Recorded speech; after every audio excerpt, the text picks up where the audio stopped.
Мен басқа билеттерімді алу үшін қайтып вокзалға келдім. Сол үйреншікті жерді тез тауып алдым. Мына жерде бір жақсы тек қана иностранецтер отырады да. Очередь жоқ, самсақ. Вентилятор бар, қосылып тұр.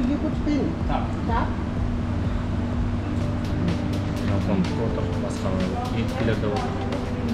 Бәрі осы жерден келіп, туристердің барлығы осы жерден келіп билет алады. Дели маған бір ғана туристік бағыт емес, өмірдің өзі сияқты көрінді.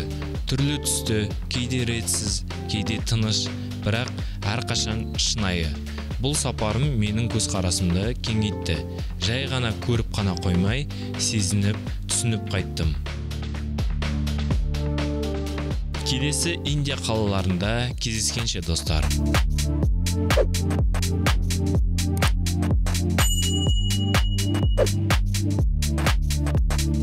Саяхаттаңыздар. Әлем біз үшін жаратылған.